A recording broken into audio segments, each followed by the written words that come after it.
Matchweek 27 in the books. Liverpool staying atop, getting a last minute, even last second, if you will, winner from Darweezy Habibi. Elsewhere on Saturday, Villa almost blow it to Luton.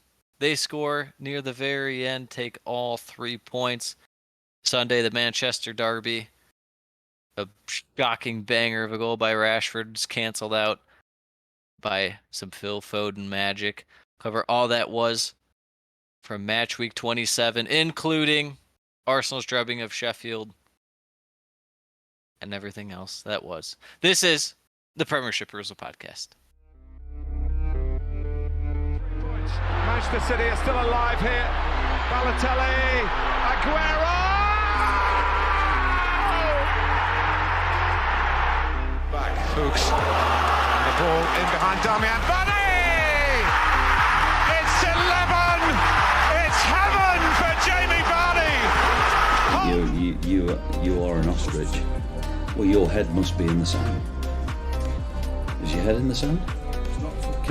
Are you flexible enough to get your head in the sand? Now the fans are shouting every week, Louis van Gaal's army! Louis van Gaal's army! Feet after a fabulous start, the game just got away from you there. I have nothing to say. Nothing to say about the game at all. Drama from day one! This is the league we want to watch!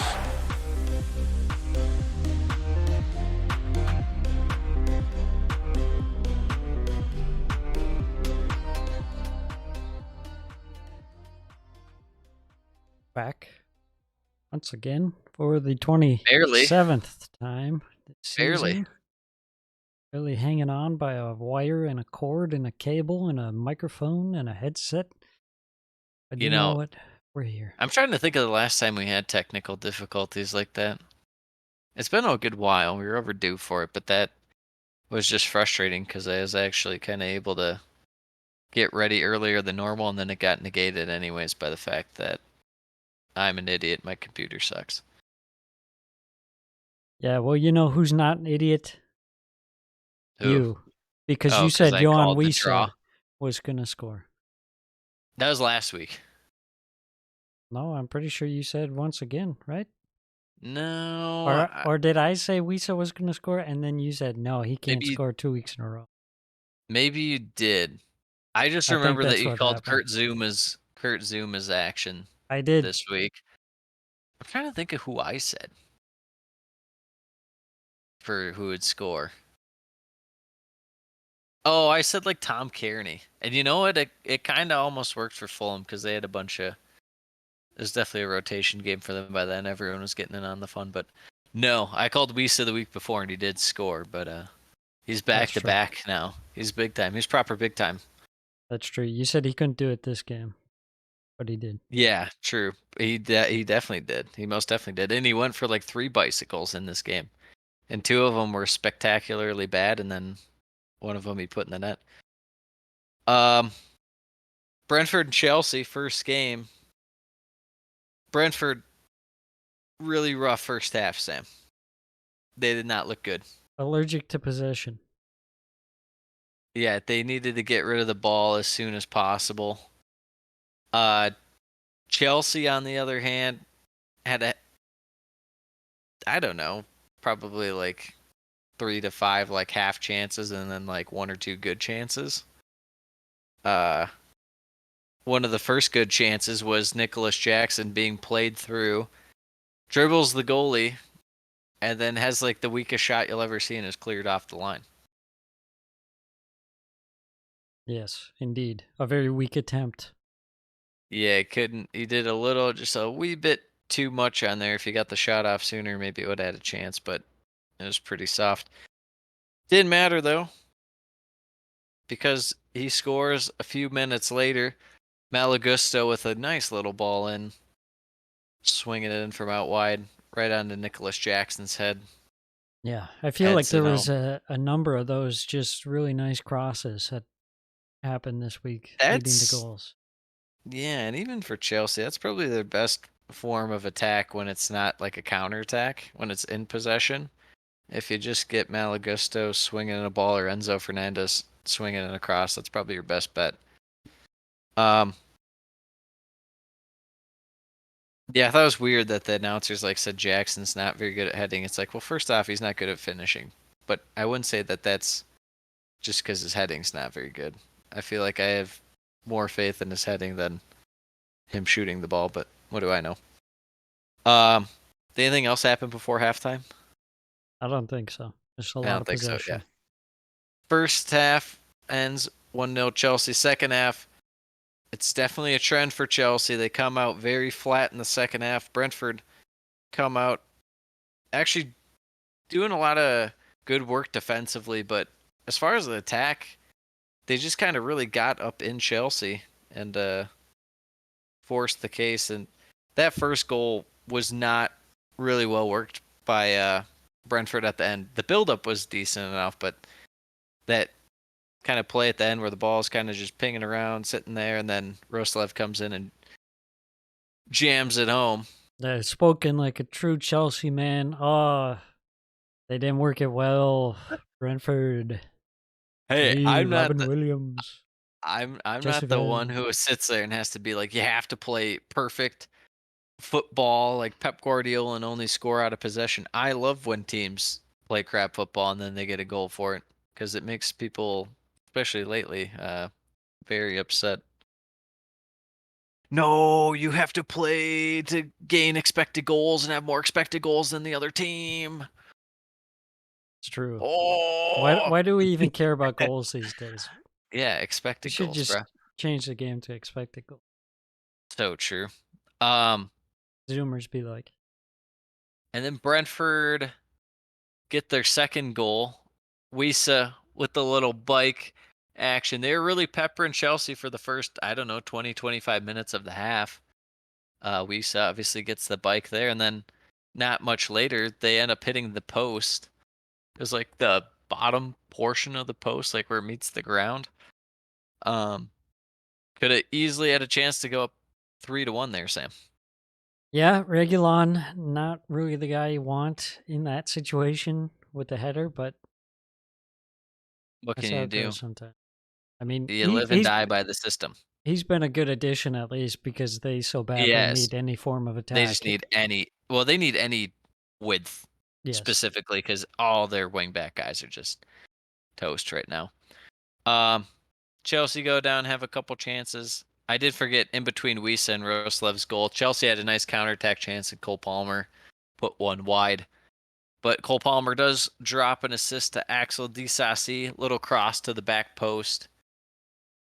Heads it in from, I don't know, 2-3 yards out. Pretty nice goal there. After that, I was disappointed on that one. I felt like Flecken on the initial shot that led to a corner. He spilled it could have done really better easily. with it. Yeah, could have done better. Fleck, he's been too hot lately. He's got to come back down to earth by law of averages. That's true. Finishes 2-2.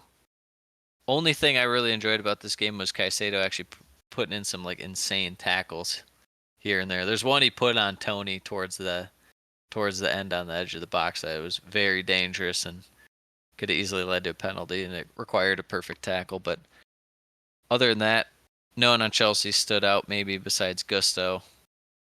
That's about it. The Saucy, rough game. Gallagher didn't do a whole lot. Ben Chilwell at wingback just shouldn't exist. I think some team should get him though. I think a team like Arsenal or something should throw out a cheeky £30 million bid or £25 million bid so even get Chilwell. Sounds like a Manchester United. Yeah, I don't know though. They're burned pretty bad by Mount. They might have to stay away from Chelsea for a bit. Needs a friend. On the bench, yeah. Yeah, wraps up 2-2. Feels about right. Yeah, I mean Chelsea wasn't very good by any means, and Brentford. I Yeah. mean they scored scrappy goals, but doesn't really matter in the end. Yeah, they were so bad in the first half that Chelsea probably should have been up 2-0. But the second half, Brentford totally dominated. Did you see that thing that Chelsea, if you take games based off the first half and the second half, like outscoring and scoring, or like what your points would be? No. Chelsea, I think, were 4th or 5th for if you just took a result based on the first half, and they were 18th if you took it just based on the second half. Interesting. Which makes me expect them to be that high. I think it's just because they kind of hang on a lot of times. But there's something about Pochettino where this has made me doubt him now, to where I don't think they should keep him after this year. Like, to come out and you're that bad at making adjustments, or teams like clearly know how to play around you come the second half, that's really a bad sign. Yeah. You know what's a bad sign, Sam? Let's move on. You know what's a bad sign? Everton and West Ham playing each other. I was going to say Everton, just like goalkeeper standing on their head against them at all times. Everton might be expected goals FC.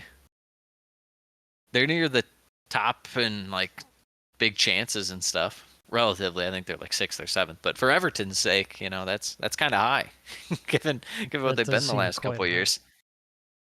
I mean, they do have big chances. They just have games like this where goalies stand on their head. Think of that first game. Bert Leno had a huge game to start the year against them, and I suppose that's what happens. But Areola, insane game this game.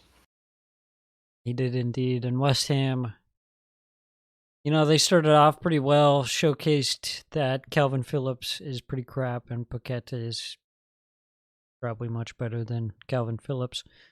With that said, Paqueta did not have the best of games, to say the least, in this one. Wasn't bad, but no, it wasn't bad. But compared to Calvin Phillips. Well, Calvin Phillips is disaster class. I mean, he's just not. I think it's just a completely different play style that.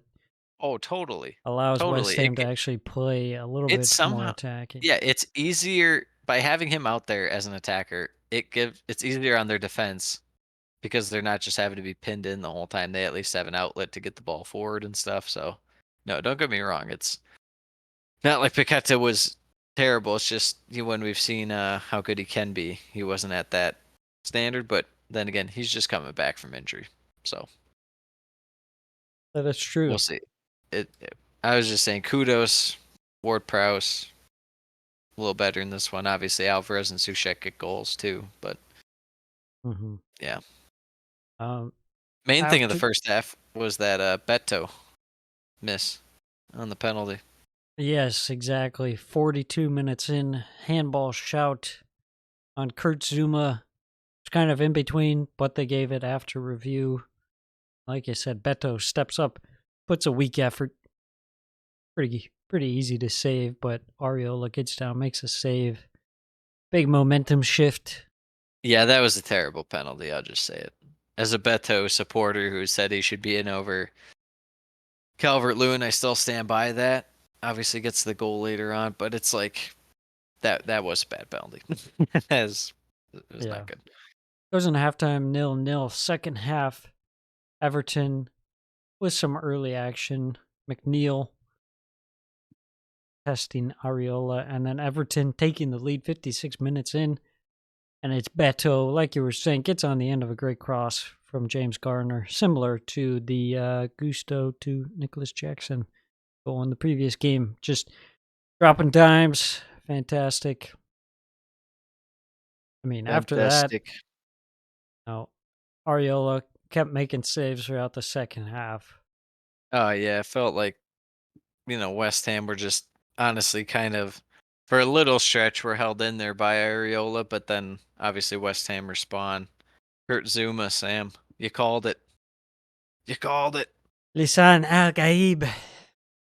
What they call the cat kicker himself. Do you imagine the ball was a cat, and that's why he headed the ball? Yeah, exactly. Makes plenty of sense. Yeah, what did you think as far as once Calvin Phillips did come on for Ward-Prowse? I thought that was a weird sub.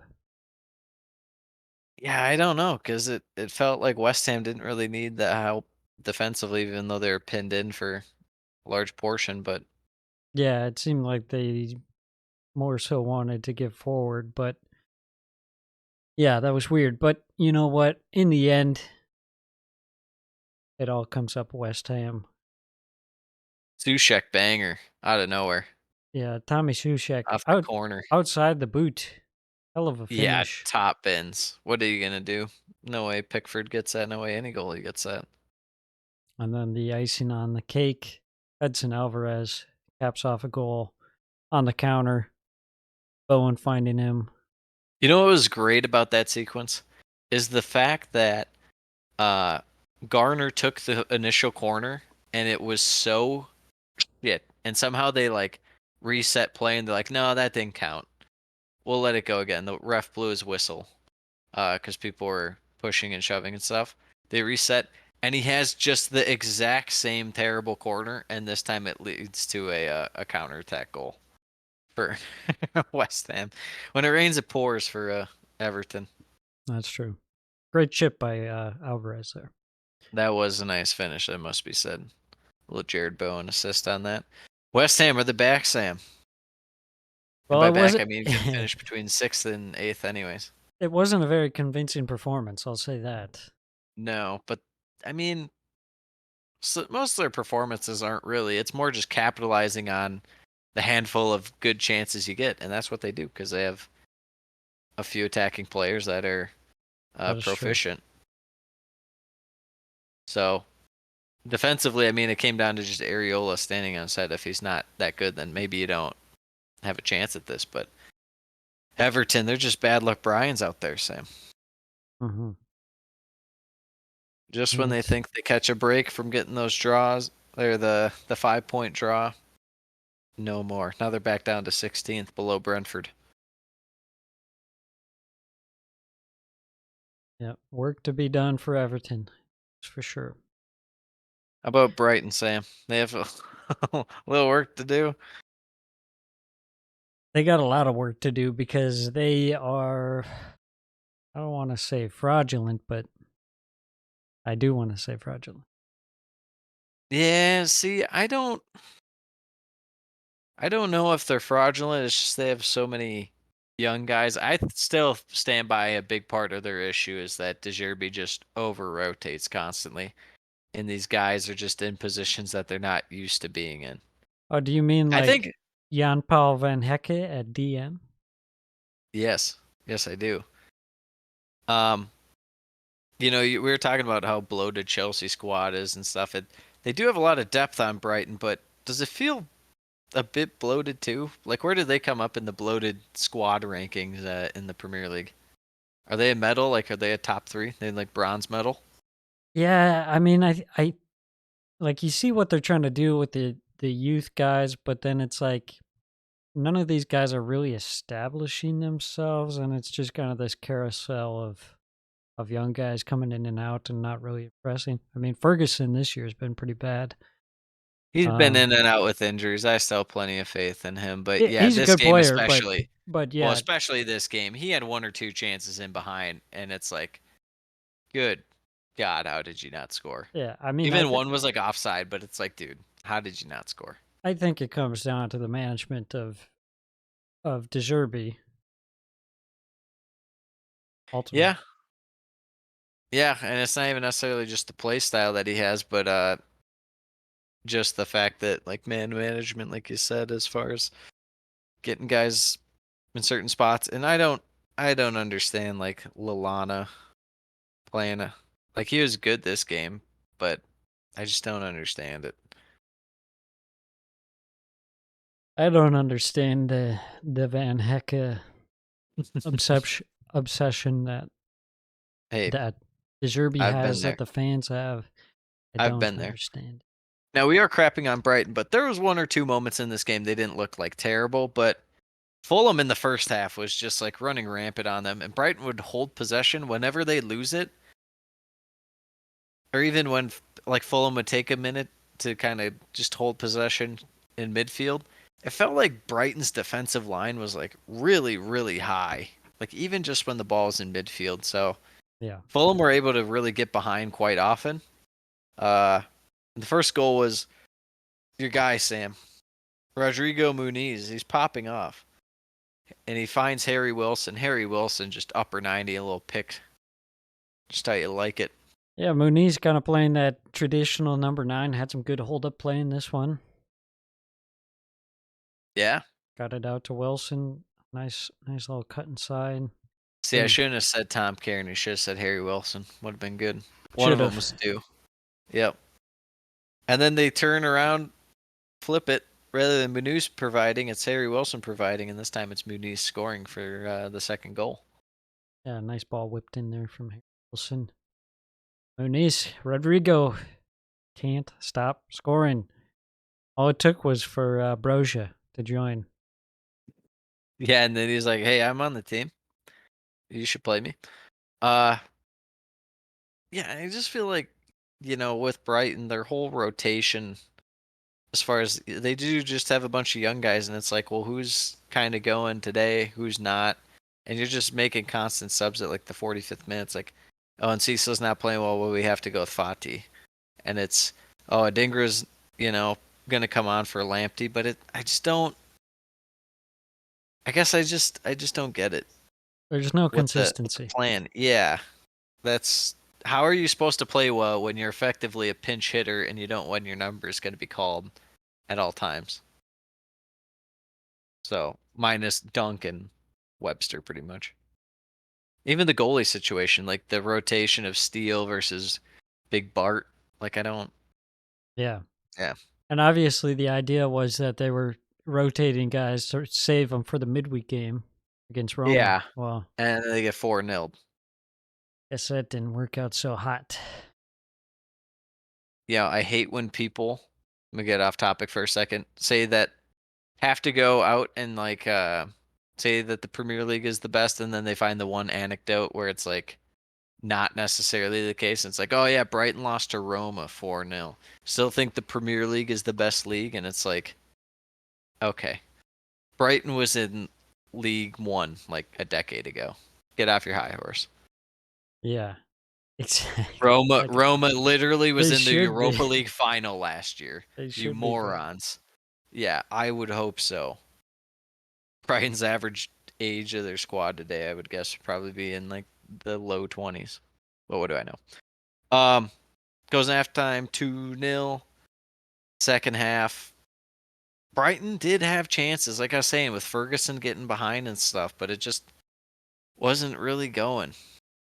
Yeah, I mean, really, though, Fulham had the best chances, like you said, every time they were true. able to get in behind, and it was just way easier than this complication Wow. of Brighton's play. The obsession with 9 million passes, not getting any good chances. Meanwhile, Fulham's just like, okay, we're going to hit on the counter. And Yeah.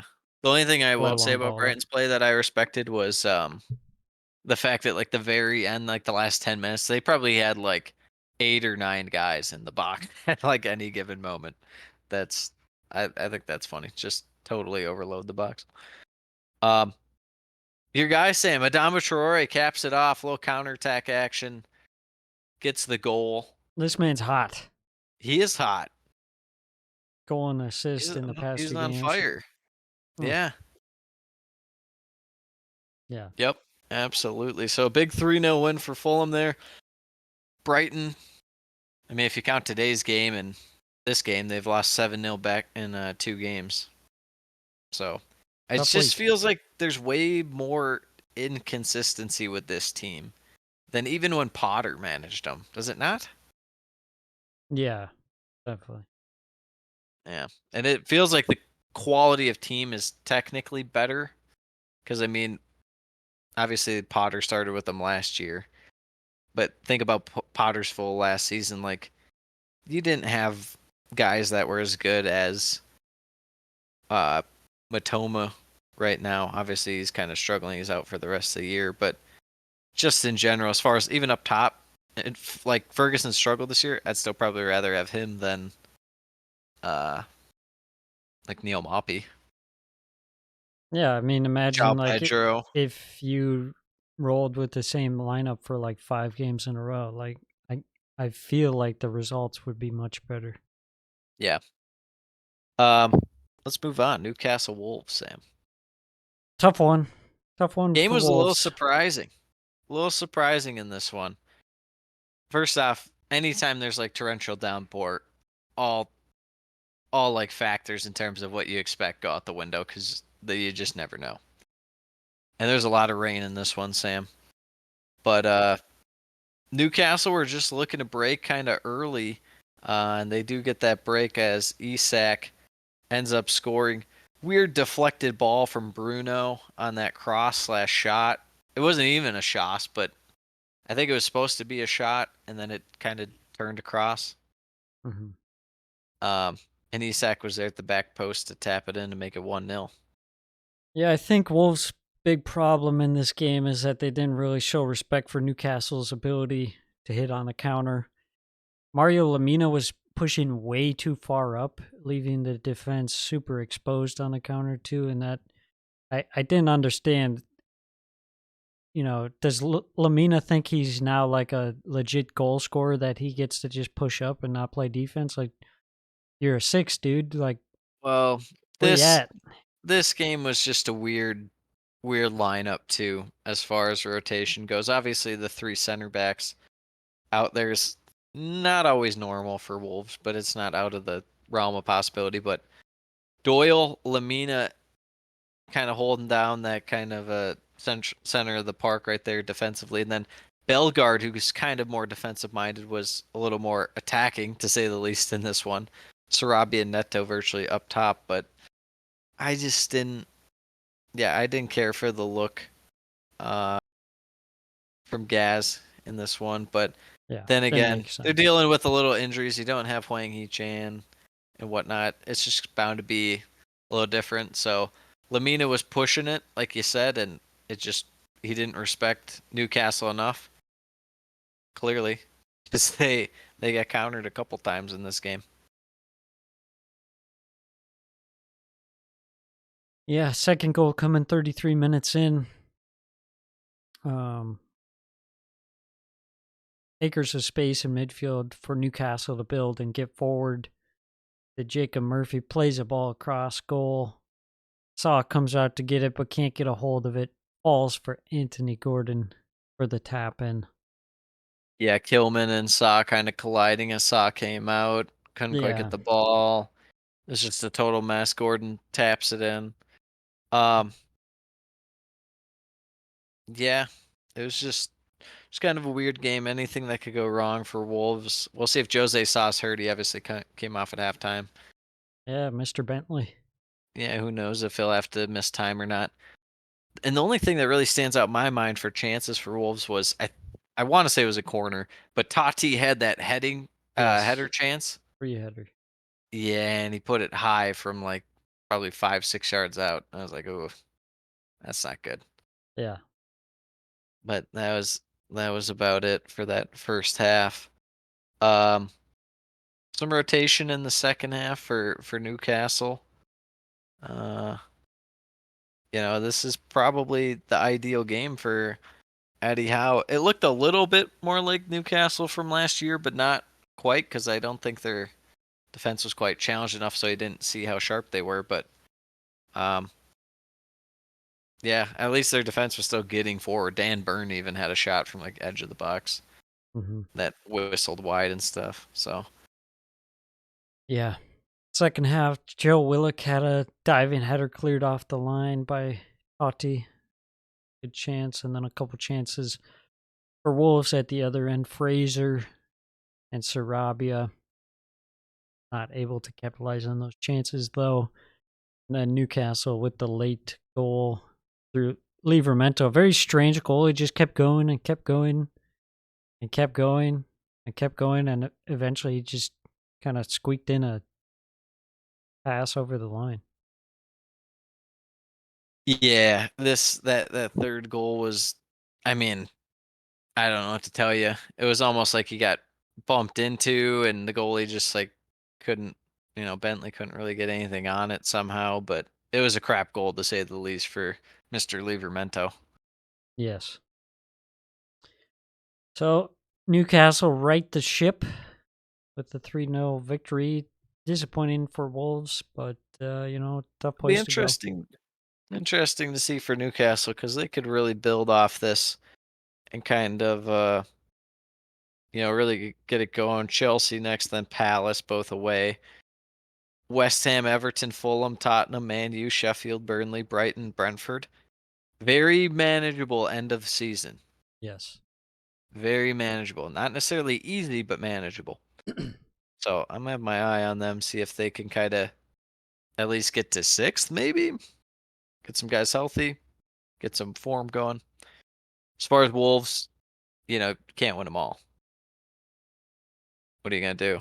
But Gaz is gonna get locked up apparently, so that's good. Good for Wolves. Although for you know what I Wolves. said.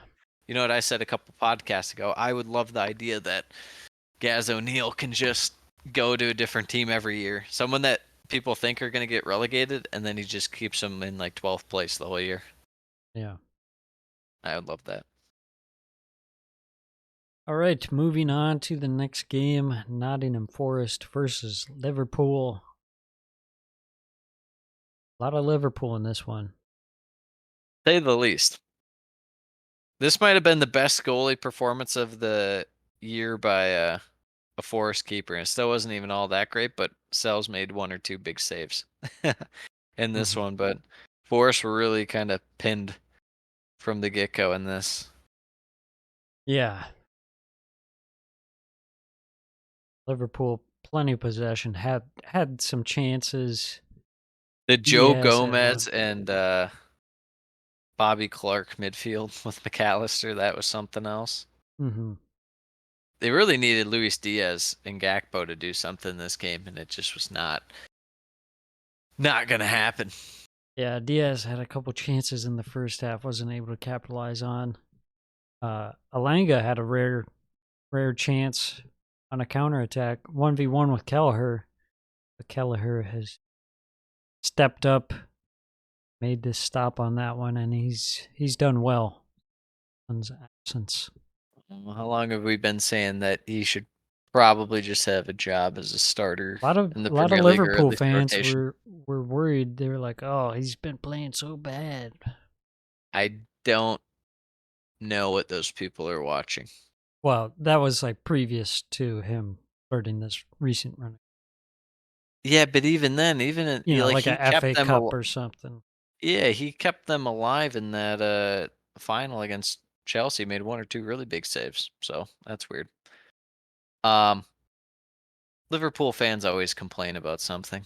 They not only invent everything, they also have to complain about their own guys and stuff.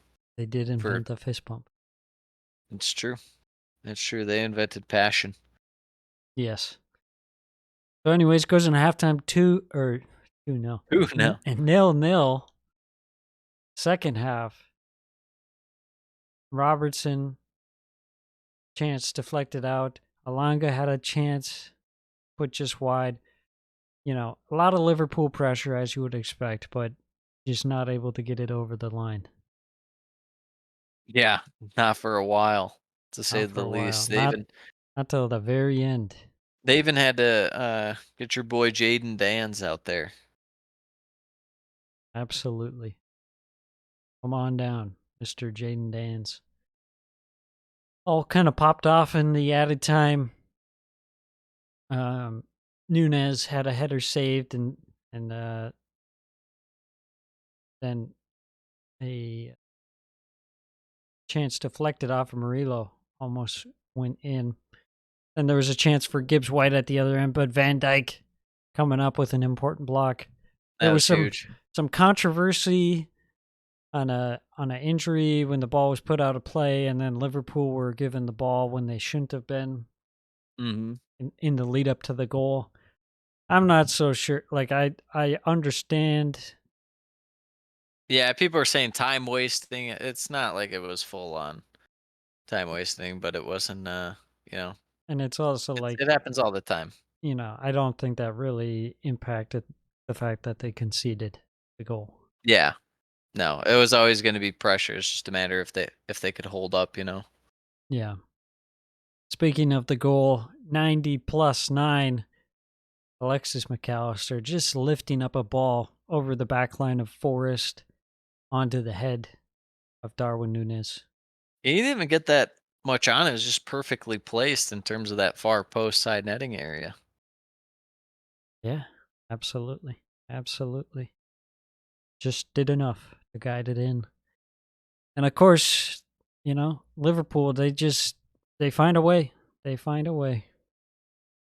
As champions do, even though they've only won one trophy as far as a Premier League title. But big ups to them.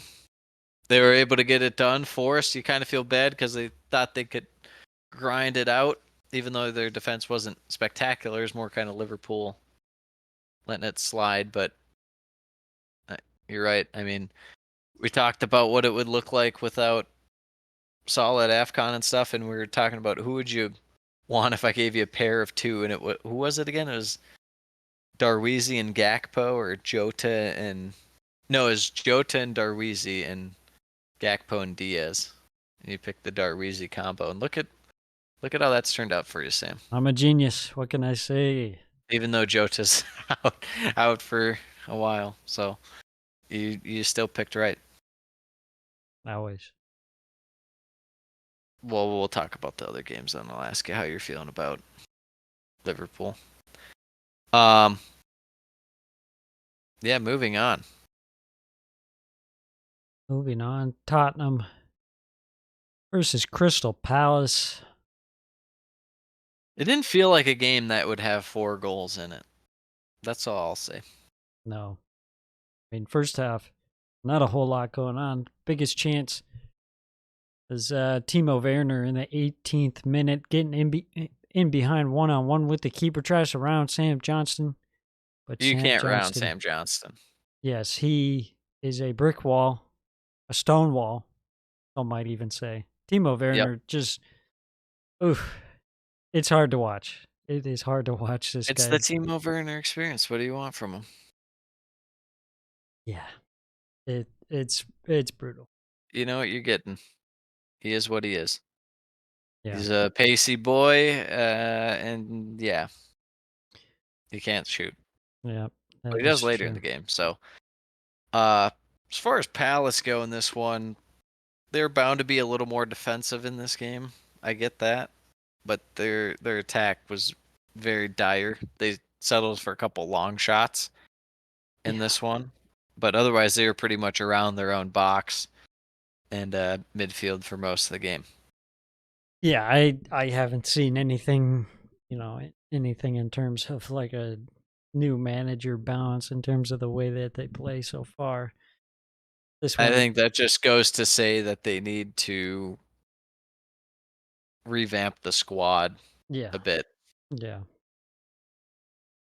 Roy, it wasn't Roy's fault.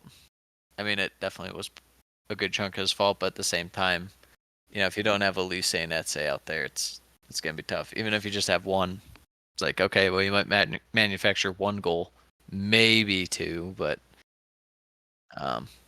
yeah. Goes into halftime 0-0. Second half, where all the action happened, started off early. Potential penalty as Munoz makes slight contact with Timo Werner in the box. Not a pen for me. Not a pen for me either. I'm glad we're in agreement on that. I'm not. We need debates. We need big time debates about Timo Werner potential penalties. I feel like they have to reflect on what they're doing for the yellows as far as diving. I don't know why I just thought of this. I think it's because there's a lot more penalties and stuff. I'm not saying Werner really dove in this case, but I feel like the guys are really going down pretty soft lately, but they're not really giving out that many yellows for it. No, not really. So it's like, what's the point of having that rule? But yet some guys still do. It's almost like a reputation thing, Yeah, that's for sure. Big chance for Tottenham as Son hits the post with a great first-time strike. But it's Crystal Palace who take the shock lead Who else other than That's Eze what a stepping up free kick. with a fantastic free kick to open the scoring? Perfection. Tottenham still not able to keep a clean sheet. I think they've gone, what'd they say, like 16 games without a clean sheet or something like that? Trying to pull Brighton there. Yeah. I mean, that's just part of their play style. It's what you have to expect, but uh, it just makes you wonder. It's like, can you really play that style for extended periods? At some point, you just kind of have to shut up shop and get a clean sheet, but you can't have full faith when you're not able to keep a clean sheet for, between a quarter to half the season. Yep. After that, Tottenham really ramped up the pressure, had some chances through Timo Werner and Brendan Johnson, but weren't able to capitalize until the 77th minute after some horrendous play from Joachim Andersen, who thought he had all the time in the world. That play, that whole sequence by Palace in terms of not getting the ball clear is just not good. Keeping it in your own end, you're asking for disaster, and that's what happens. Yeah. Nice movement by Son to kind of step back a little bit, move the line with him, and then Werner cuts in behind the line, and a little square ball by Brennan Johnson and Timo Werner, Sam. They Back link post. up. Brennan Johnson, Timo Werner, the deadly duo. It's too OP. Indeed. And then we had your boy Christian Romero comes in with a big time goal. Yeah, he's just like, let me run up there. I'm be the striker for a hot second. James Madison with a little dink up. Boom. 2-1. Not too long after. They had a third Son, putting the game on ice, getting in behind the Palace back line. Cool as you like. Finishes 3-1. A little bit more interesting than Tottenham would have liked it, but in the end, got the job That's just done. more interesting. They had to really go for it, and coming from behind it with 30 minutes to go is never easy. Yeah. So under the clock like that, that's the good thing about Ainge ball is, when you're really flowing, it feels like you're bound to score after a certain amount of time. Yep.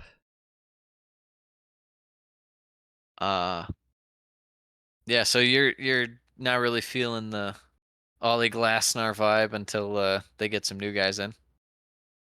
Well, I mean, And not to say he's going to implement his style overnight, yeah, for You kind of sure. got to work with what you have in the meantime, but I just haven't seen anything that has shown to me like that he's anything has implementing changed. things. Yeah. No, that's fair. We'll It's see. true. Some guys right off the bat make an impact, but tough with a squad that's not very. Some guys like Chris Wilder.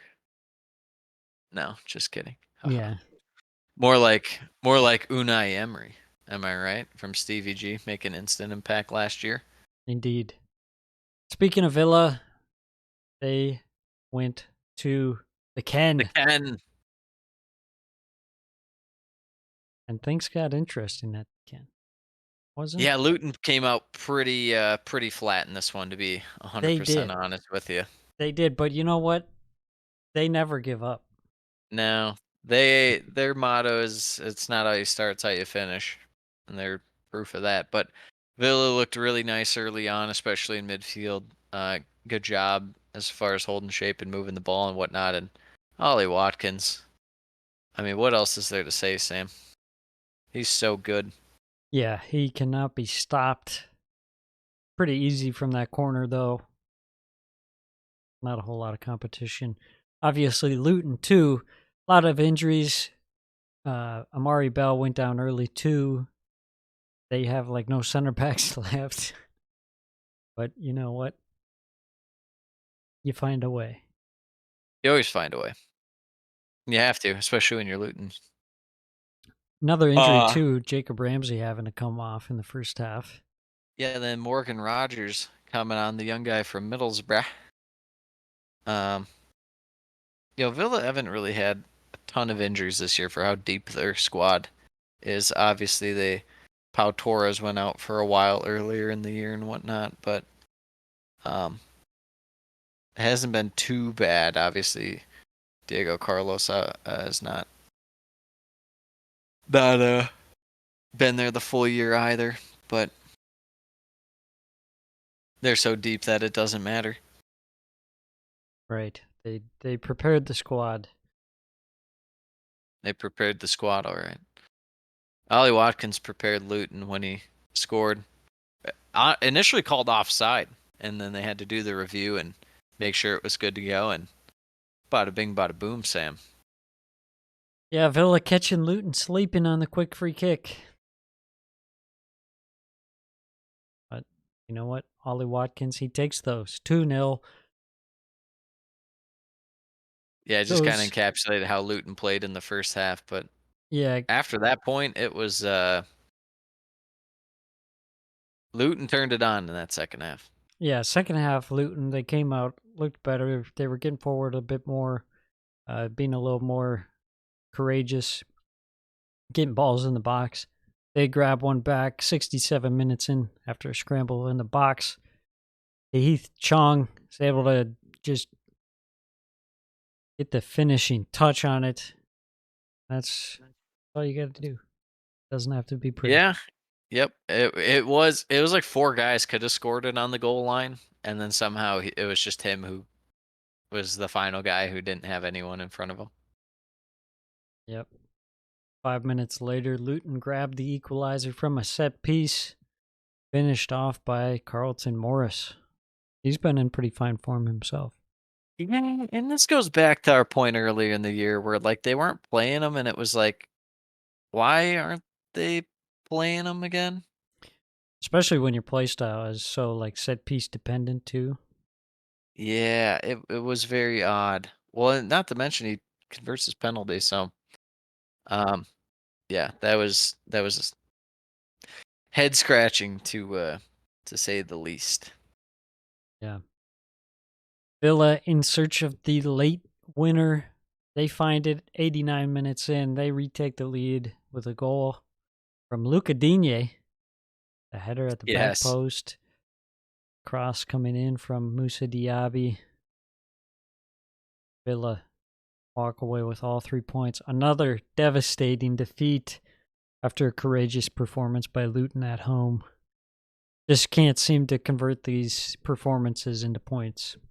No, and it's just it's kind of frustrating for them, but at the same time, that's kind of how it goes when you're down there for a reason. But at least they show the fight. You know, there's certain teams where it's like if they go down 1-0, you cross them off, or down 2-0, you for sure cross them off. It's just you have no faith. But at least for Luton, you know, like okay, the game's never over. So that's why you can't ever count them out as far as whether they're going down or not, because you just don't know. Yep. As far as Villa go, huge road win, honestly. Not a guarantee to go to Luton and get a win, obviously, by proof of Liverpool.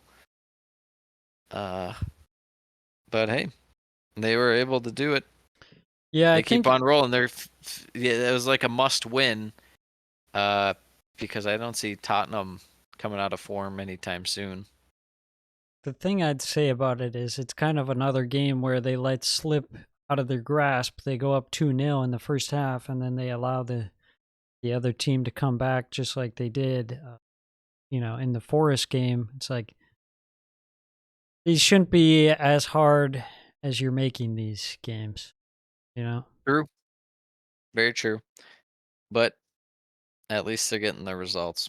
So, and the performances aren't bad. They're good enough. Yeah. So, but not good enough, Sam. Burnley Football Club. Burnley is very bad. Burnley is very bad. I wonder what the lowest point total for a team is that didn't sack their manager, throughout the full season. Like, what's the manager who lasted the full season with the lowest amount? I don't know. I feel like Company has to be like headed for in the running. Yeah, absolutely. I mean, how would he not? They're sitting in 19th at 13 points. Only reason they're not in 20th is because Sheffield have a minus 50 goal differential. So pretty brutal, to say the least, for them. And this game, it didn't do them any favors because they just didn't look good. I thought their midfield was all right at times, but it wasn't didn't lead to a ton. They had a chance early through, was it Odebear? Had a decent chance early, but other than that, once they gifted that chance to Kluivert, I just didn't like that. Yeah, I mean, honestly, they started off the game pretty well. They were positive, but the quality in the final third throughout the whole game, it was just so frantic. I mean, Odebear, that's my big criticism of him, is that he gets into spaces, but then he just kind of panics and messes up his shot or gives away the ball. But yeah, like you said, Burnley getting that opening, or Bournemouth getting the opening goal, despite bees.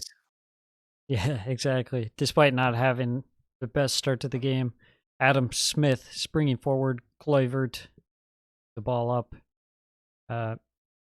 Terrible defense by Dara O'Shea on that one. Yeah, well, he started off the game with just terrible play, getting a yellow in the first minute, and from that point on, it's not like it was going to get a whole lot better. So it's just this whole Burnley team, and something just feels like they might have to even offload a few of these guys, even if they go to when they go to the championship next year. Not because they're bad, but even then, like, I feel like they got a year out of them, and it's like I just don't think that guy should be a part of it, whether we're in the championship or the Premier League. Yeah, I think so. And he's one of them, Mr. O'Shea. Yeah, He should probably go to like Millwall. yeah. It just feels like in this game too. It felt like, they looked better in attack, but it was always in the back of the minds, like, ooh, the defense is really bad. Just one chance for Bournemouth. They didn't even get the ball to Mr. Fofana and let him cook. So what do you want? Yeah, What one can you chance. expect? Yeah, Yeah. not enough. Not enough. Yeah, Neto made a couple nice saves before halftime on Fofana and then Brun Larsen's free kick. I thought Brun Larsen was probably Burnley's best player. It's kind of surprising that he hasn't played more given their situation. He's kind of had a weird career where coming up at in the Bundesliga with a couple teams. He's played in the Champions League and Europa League and stuff, and just hasn't worked out for him. But Burnley's kind of another team like Bright and Light where they're constantly rotating some of these guys because they have so many people, and Company's clearly out of ideas where he's just throwing shit at the board and seeing what sticks. Yeah, that is true. That is true. But that's what's going to happen when you have so many young guys. Second half, not a whole lot happened, Sam, I'll be honest. Yeah, not a whole lot. I mean, it was pretty similar to the first half, just Bournemouth looking to capitalize on Burnley's mistakes. Obviously, Burnley do make mistakes at the back. Burnley's attack, not threatening really, not a whole lot of chances created despite possession.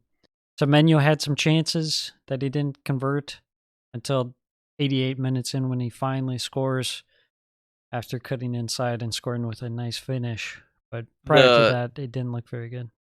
The Lewis Cook double assist game. Who sees that coming, In that England call-up. Get him to Germany. Get him on the plane. Get him on the plane.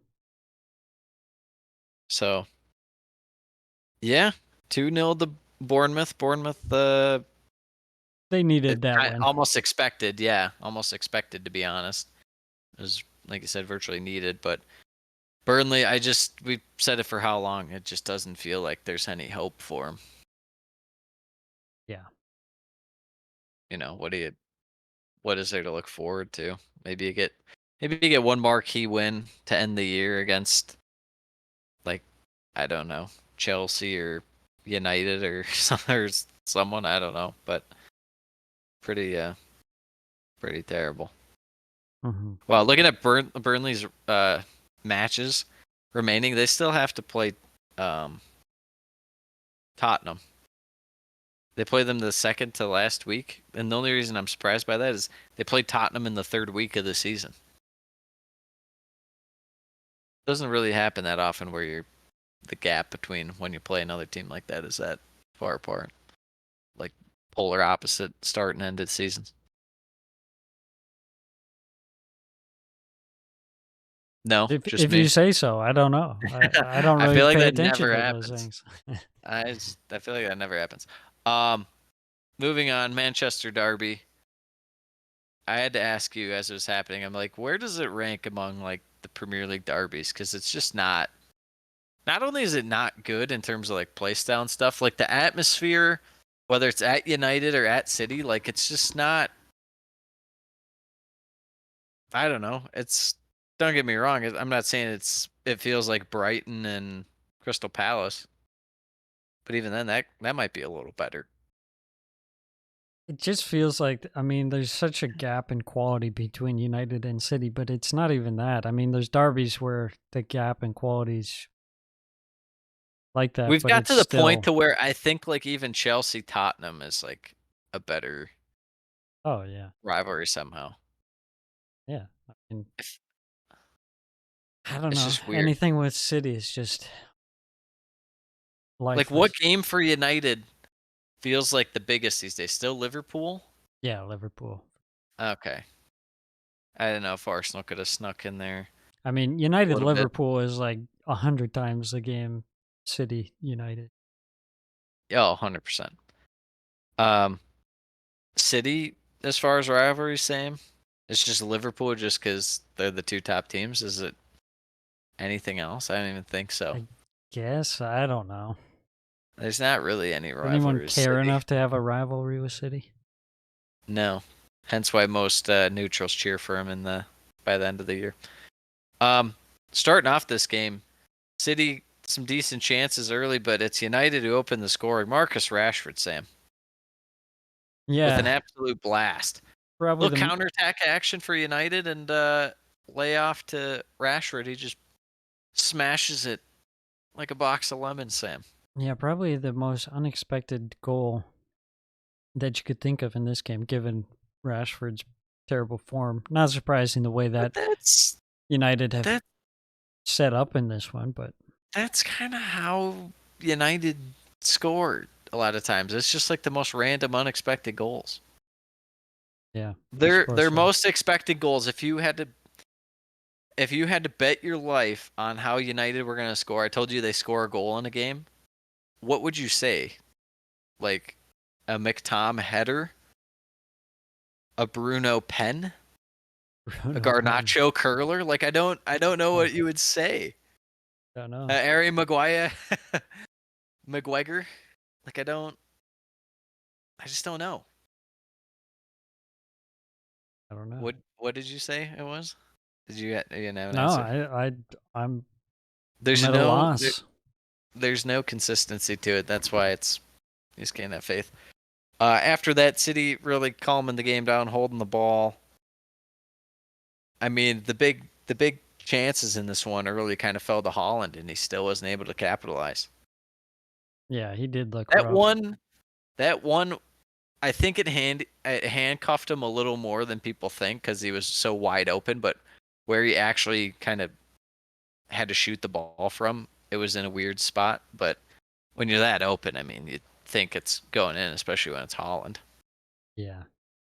So I think we should talk about too. Rashford had a couple other opportunities. He had one he definitely did.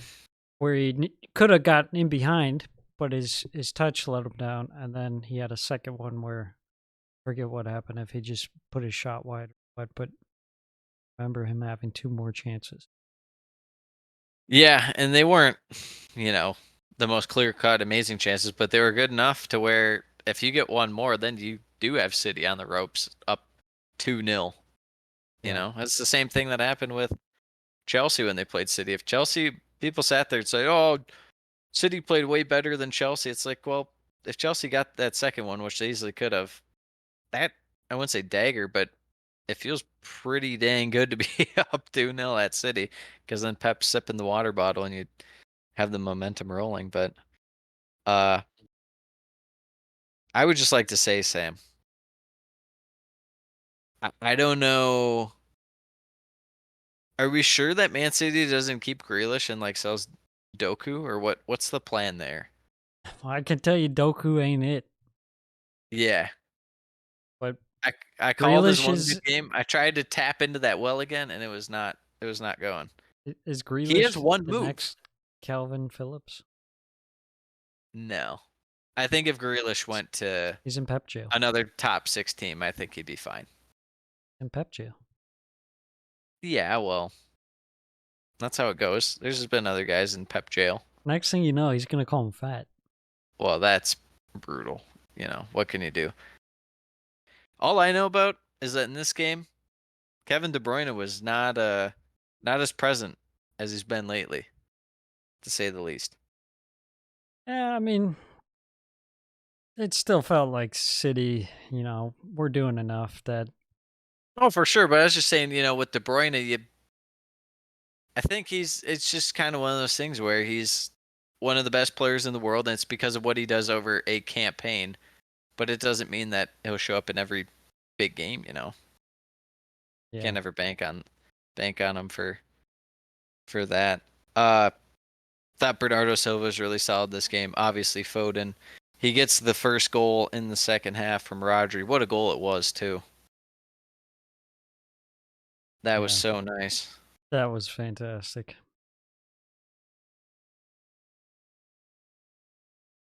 Yeah, and I mean, it just always felt like United just wasn't active enough in this game that they would ever have a chance of even getting a point. I mean, playing with like 25% possession against City is just it's never You're gonna not cut gonna, it. yeah, it's not going anywhere. It's not going anywhere when you're just not holding the ball. Because what was it? It was City had more shots than United had like percent possession. Yeah, Isn't that nuts? that is pretty nuts. So, and it definitely felt like it, because United, after the first portion of the first half, it felt like never had the ball. Mm-hmm. With that said, City really not able to capitalize on any of their chances until, what was it, the 79th minute, their last goal, or what was it, 80th, something like that. 80th, yeah. Phil Foden again, the man who comes up big. It is kind of weird where Foden won't do a lot goal assist, goal, I guess, contribution wise for a while, and you don't really hear about him, and then he pops off for like a 5 to 10 game stretch, and then people instantly throw him in the like Saka conversation, stuff like that and whatnot. And it's like, okay, I get it, and not everything's goal and assist, but there's just times where he's not really on his game, and I feel like it's partially just because he's not as incorporated. Yeah. Because Pep has a certain ways that he has to focus guys on the eyes on the prize. Yeah, for sure. So this one, second goal, Foden linking up well with Alvarez. Nice little link up there. Foden kind of coming in from deep, pushing forward. Just allowed too much space from United, especially at that point, 80th minute. You got to be locking down. Just a little too easy there. And then they cap it off. 3-1. Mistake from Amrabat. Punished by City and Holland. It's a goal to save all the fantasy Premier League lads like myself who captained him. A little morsel. Yeah. To save us.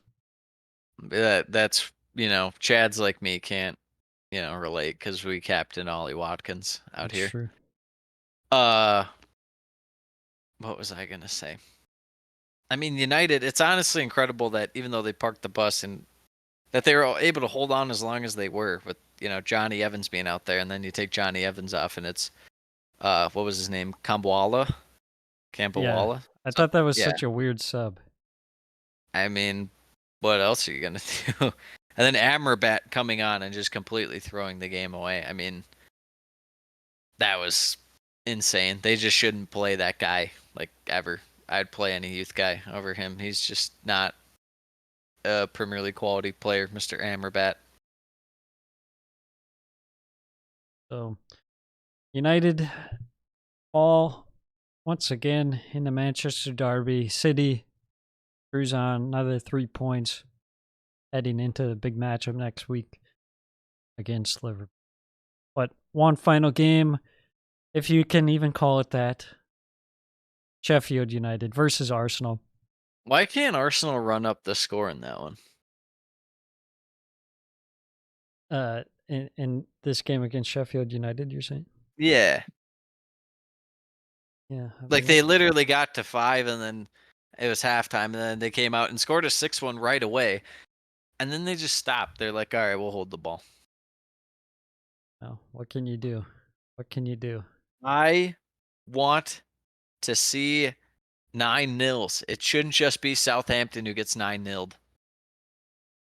Although Southampton was a Premier League team long enough, Sheffield doesn't even get that distinction. They get 1 year and they're going to be out.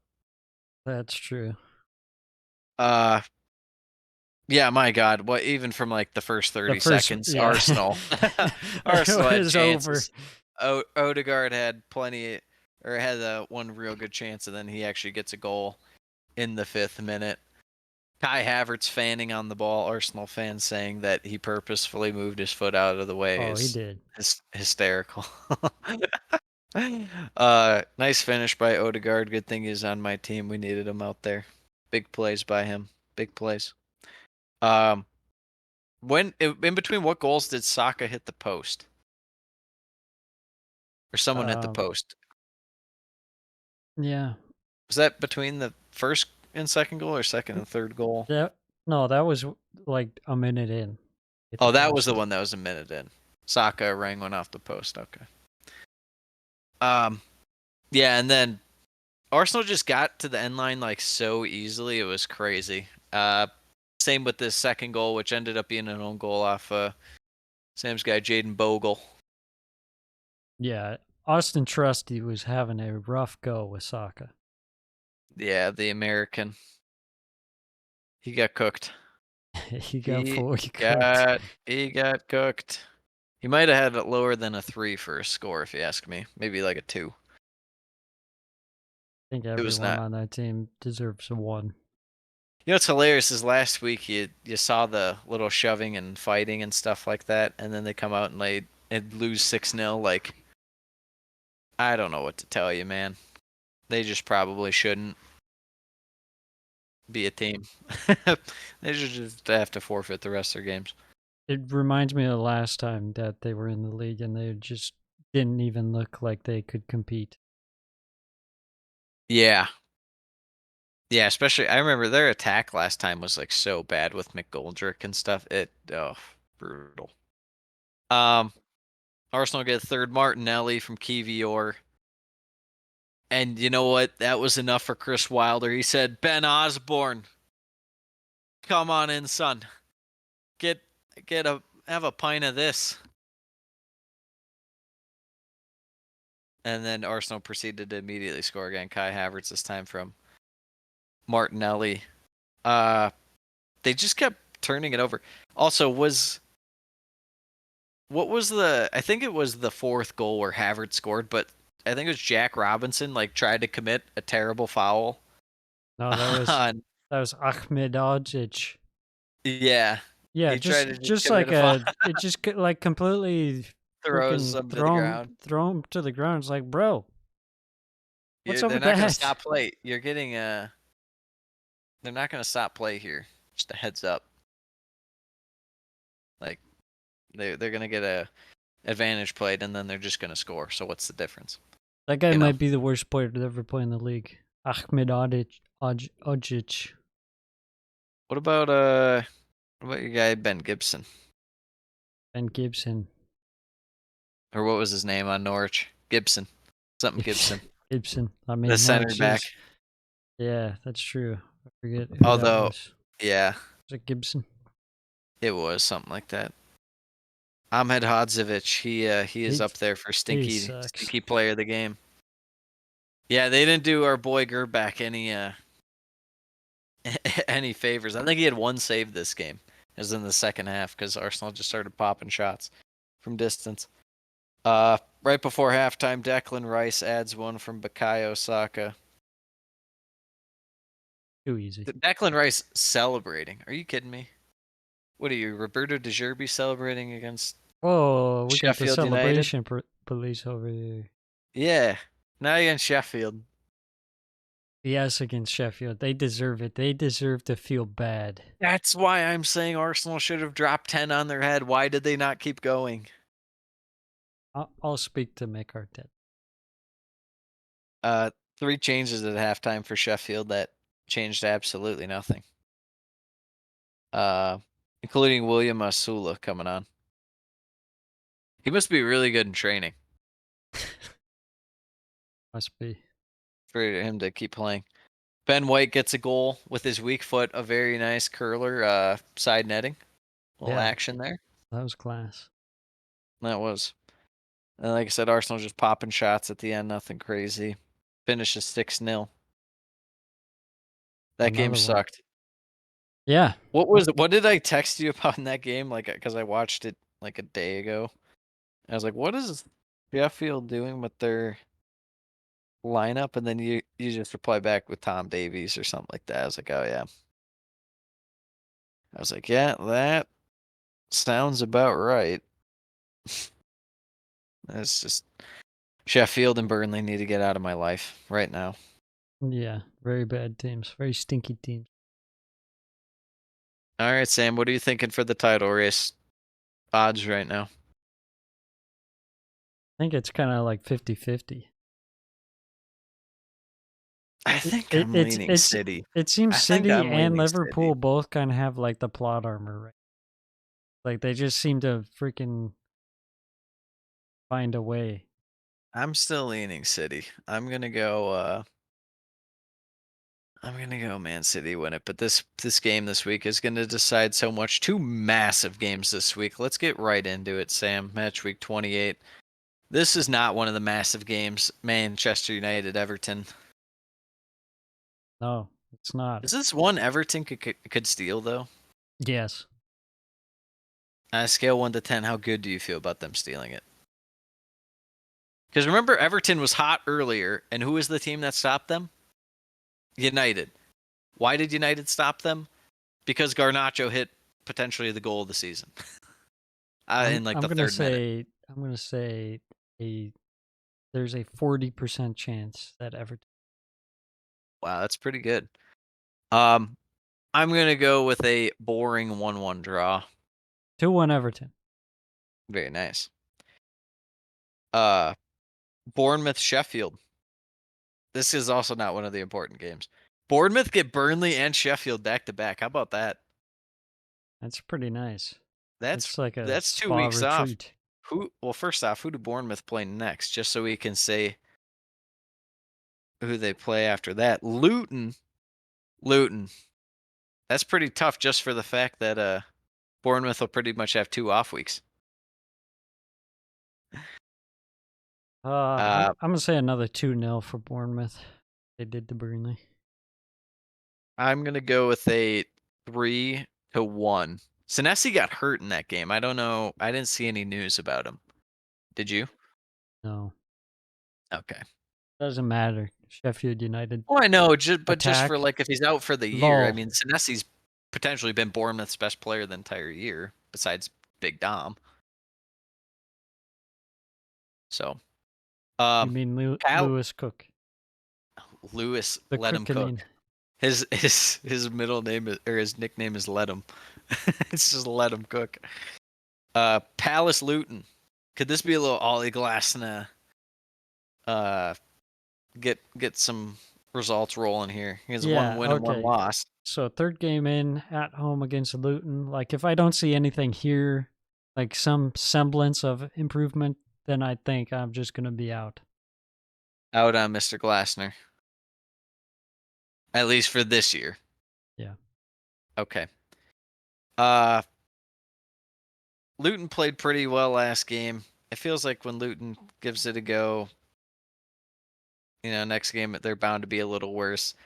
On the road this time, I'll go Palace 2-1. I'm gonna say 2-2. All right. Wolves and Fulham. It's the Raul and Adama derby. Raul Adama derby.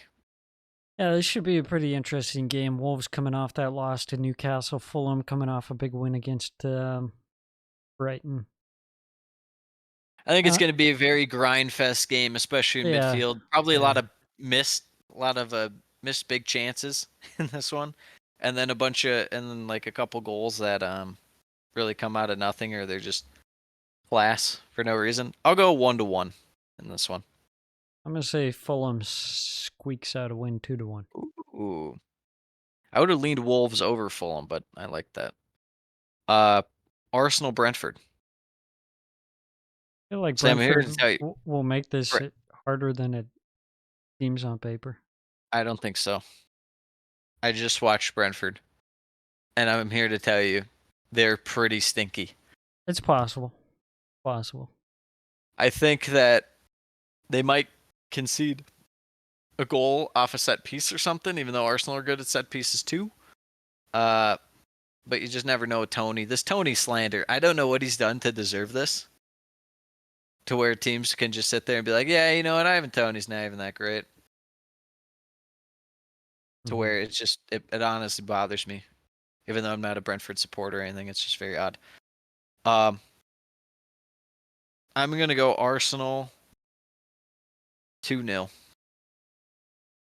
say 2-1. Villa Tottenham, here's one of the first big games of the week. This is huge, Sam, for that fourth spot. If Villa win this, they're really kind of feeling like they might pull away. Yeah. I feel like this is such a tough game to call. Yeah, this is going to be a very attack-minded game. Defense going to be kind of all over the place. I'm going to go 3-2 Tottenham. I wanted to go 2-2, but I think Tottenham somehow win this. Yeah, I think I'm going to say 2-2. I mean, Tottenham, I won't be surprised if they win, but they haven't been convincing enough to me. It's like they just, yeah, I don't know. They find a way to win, but it's like, I don't know if I'm really buying into it. I'm expecting James Madison masterclass this game. That's the only reason why.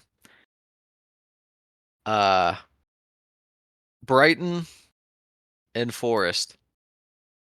I think this game might kind of suck. I think it probably will. I'll say like a 2-1 Brighton. 2-1 Brighton, okay.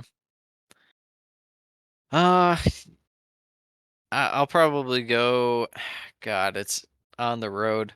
Surely Brighton respond with a win because Forest just aren't looking all that great. But that's when Forest will jump up and get you. I think 2-1's the right call. I'll go with that. 2-1 Brighton. All right. West Ham Burnley. A little claret and blue derby, more soul than the Manchester derby. I don't know. This game's gonna suck too. I think 3-0 West Ham if they don't play Calvin Phillips. Yeah, I was gonna say 4-0 if they play the lineup they played last time. If they don't, it'll be 2-1 if they play Calvin Phillips. That's how bad Burnley is. Interesting. I'll say 1-1 if they play Calvin Phillips. All right, the big one. The big one. What are you watching for in this one? Mine has to be Liverpool's attack. Because it hasn't been box office lately, to say the least, but City has been a little more lackluster on defense than years past. Probably for at least 2 years. I just don't trust it as much. They're definitely getting worked on rotations when teams counterattack. So we'll see. I just don't know if I just don't know if they'll be able to counterattack enough in this one. Liverpool, I think they might come out with a little different strategy. So I'm going to go with. Are you ready for this one, Sam? Yes. A 1-1 draw. 1-1 draw. I can very Yep. much see that happening. I think it depends on Liverpool's defense. If they're up for the task, I think they could win. I think they've been in pretty good form. But, City, the quality of their squad right now is just a little bit higher than Liverpool is kind of making things work, some patches on the holes. I think Man City probably win 2-1. Wow, okay. I was not expecting that, but at the same time, it just feels like a lot of these games end up in draws. Yeah. All right, and then Monday, Chelsea, Newcastle. Newcastle can really round into form here with a nice fat win. Yeah. Anything you're looking at in this one? Well, I used to think Chelsea were hard to predict, but now it's just like Chelsea suck. Well, yeah. Where have you been this whole time? I'm going to say 2-1 Newcastle. Okay. That's kind of what I was leaning, so I might have to go with something different. I'm just going to go 1-0 Newcastle. Okay. All right. Do you have any predictions for who's going to score? You're missing out. Bournemouth versus Luton on Wednesday. Oh, is that they have a makeup game this week? Indeed. Wow. This is the Tom Lockyer makeup game. Yeah. All right. Well, I'm still gonna go with. I'll go with the draw on this one, 1-1. I'm gonna say a 0-0. Oh, if this game is 0-0, that's gonna hurt my feelings and my eyes. Indeed. Who's scoring this week, Sam? Who's scoring this week?